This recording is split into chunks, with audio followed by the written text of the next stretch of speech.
Chapter 16. The first choosing had been the hardest, Hannah thought later. After that, it merely became part of the routine, and if you didn't stand too near to the Greeks, or work too slowly, or say the wrong word, or speak too loudly, or annoy a guard, or threaten a Blokova, or stumble badly, or fall ill, the chances were that this time you wouldn't be chosen. This time.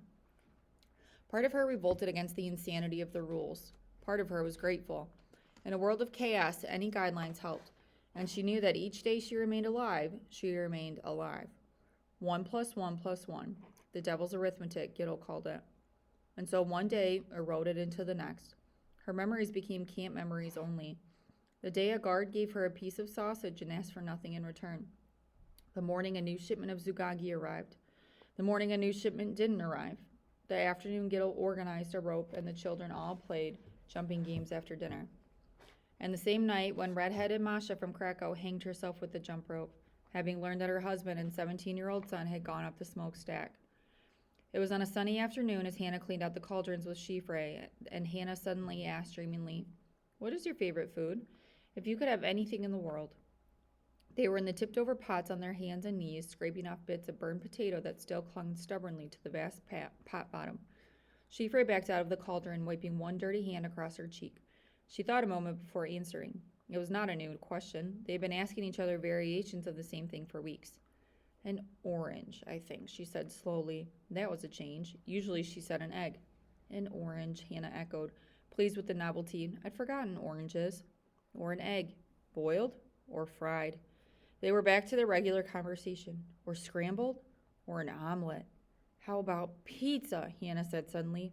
"What is pizza?" Shifre asked. It's, I don't know," Hannah said miserably, fingers in her mouth blurring the words. "I can't remember.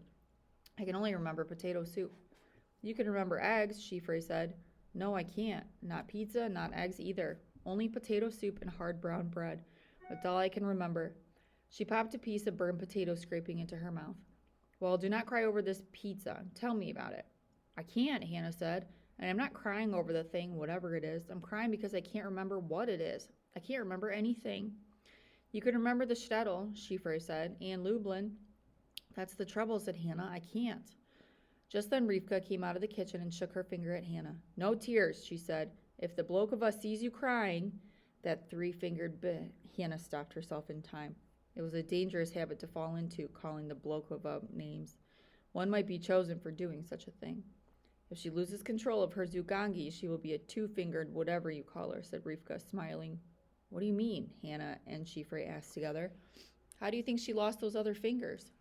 Hannah mused. "I thought maybe she'd been born that way." Holding up her own hand and wriggling the fingers, Rivka pointed to one. "She lost control and a whole group of Zugange rioted. That was right before I got here. They were sent through Lilith's cave, and she lost one finger. Then she lost control, and 6 Zugange hanged themselves one night, my Aunt Sarah among them. Aunt Sarah had been sick for a long time and could no longer disguise it. She knew she was to be sent to the hospital. Everyone really sick in the hospital goes up the stack. So she said to my mother, 'I will do the choosing, not them. God will understand.'" Rivka smiled. "A second finger. I wish Aunt Sarah could have seen the Blokova's face in the morning when they took the finger. Maybe we could do something to help the Blokova balance her hand. 3 is such an unlucky number," Shifre said. Rivka shook her head. "Too dangerous," she said. "Let the grown-ups make their plans." "What plans?" asked Hannah. "Oh," Rivka said mysteriously, "there are always grown-up plans." "What plans?" Hannah and Shifre asked together. But before Rivka could answer, a shout from the gate end of the compound riveted them. "Commandant!" "But he was just through yesterday," Hannah said in a nervous whisper. "He's not due for at least another few days." Ignoring her, Rivka had already had her hands to her mouth, making the clucking sound to warn the children. Shifre, too, was signaling. "It's not fair," Hannah complained, her voice rising into a whine. Shifre nudged her angrily, and Hannah began to cluck as the little ones scrambled for the midden pile. The first 2 in were a brother and sister, 7 and 8 years old. They left green and blue shorts and shirts at the edge of the dump. Next came a 9-year-old girl carrying a baby. She shucked off her shoes as she ran, and, holding the baby under one arm, tore off its shirt. When she set the naked baby down by the side of the pile in order to get out her own dress, the child immediately began crawling towards the midden on its own. Like spawning fish, the children came from everywhere to dive into the pile. They waded or crept in one after another while the horrible clucking continued, and overhead the swallows, alerted to a feast of insects, dipped and soared. Hannah finally heard the commandant's car, then saw it as it barreled toward them, down the long, bare avenue between the barracks, and moved relentlessly toward the hospital, which squatted at the compound's end. The car had just passed the Zugangi barracks when the hospital door opened and a small, thin boy limped down the steps, his right knee bloody and his blue eyes ringed with dirt. He was wiping his hands on his shirt. When he looked up and saw the car bearing down on him, despite the desperate clucking from all around, he froze, staring. "Reuben!" Hannah cried out. "Run! Run to the midden!" But the boy didn't move, and she felt a sudden coldness strike through her as if an ice dagger had been plunged into her belly. "Goten you!" Rivka whispered. Shifre, who had been looking at the midden with its bright flags of clothing, heard Hannah's shout and turned. She grabbed Hannah's hand, squeezing it until there was no feeling left. The car slowed, then stopped. Commandant Brewer himself got out of the car.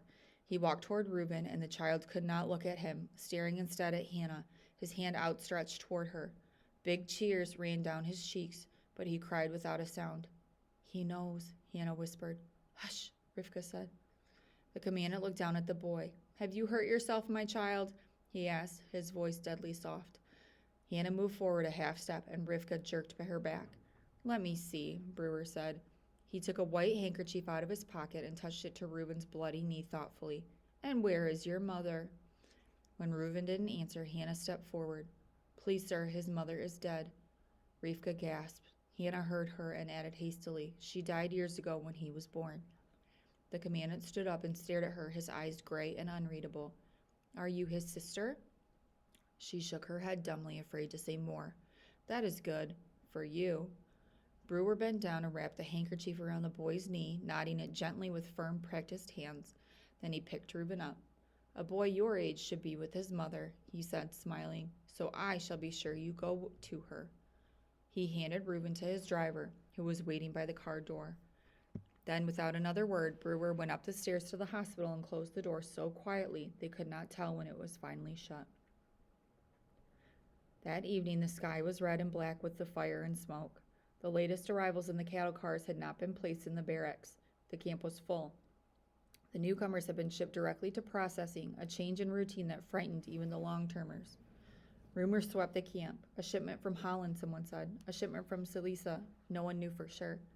But Reuben did not come back. Not that evening, not that night. Not ever, Hannah muttered to herself as she watched the smoke curling up, writing its long numbers against the stone-colored sky. And it's my fault. "Why is it your fault?" Rivka asked. "I should have said he was my brother. Then you would not be here either. It would not have helped Reuben." "He is dead." Hannah said the word aloud curiously, as if understanding for the first time. "Dead. Do not say that word." "Monsters," Hannah said suddenly. "Gittel is right. We are all monsters." "We are the victims," Rivka said. "They are the monsters." "We are the monsters," Hannah said, "because we are letting it happen." She said as if she believed it, but as if she were repeating something she had heard. "God is letting it happen," Rivka said. "But there is a reason. We cannot see it yet, like the binding of Isaac. My father always said that the universe is a great circle and we only see a small piece of the arc. God is no monster, whatever you think now. There is a reason." Hannah scuffed the ground with her foot. "We should fight," she said. "We should go down fighting." Rivka smiled sadly. "What would we fight with?" "With guns. We have no guns." "With knives." "Where are our knives?" With something." Rivka put her arm around Hannah's shoulder. "Come, there is more work to be done. Work is not fighting. You want to be a hero like Joshua at Jericho, like Samson against the Philistines?" She smiled again. "I want to be a hero like—" Hannah thought a minute, but she could think of no one. "Who?" "I don't know. My mother said before she died that it is much harder to live this way and to die this way than to go out shooting. Much harder. Kaya, you are a hero. I am a hero." Rivka stared at the moment at the sky and the curling smoke. "We are all heroes here." That night Faye began to speak, as if the words so long dammed up had risen to flood. She told a story she had heard from her father about the great Baal Shem Tov. It was said in the time when he was a boy named Israel, and his father warned him, "Know, my son, that the enemy will always be with you. He will be in the shadow of your dreams and in your living flesh, for he is the other part of yourself. There will be times when he will surround you with walls of darkness, but remember always that your soul is secure to you, for your soul is entire, and that he cannot enter your soul, for your soul is part of God. Faye's voice rose and fell as she told how young Israel led a small band of children against a werewolf whose heart was Satan's. And in the end, when Israel walked straight into the werewolf's body and held its awful dark heart in its hand, shivering and jerking like a fish out of water, Faye said, her own hand moving in the same way, that the awful heart was filled with an immeasurable pain, a pain that began before time and would endure forever. She whispered the story as the night enfolded them. Then Israel took pity on the heart and gave it freedom. He placed it upon the earth, and the earth opened and swallowed the black heart into itself. A sigh ran around the barrack, and Hannah's was the deepest of all. A werewolf, she thought. That's where we are now, in the belly of the werewolf. But where is its dark, pain-filled heart? She was still sighing when she slipped into sleep.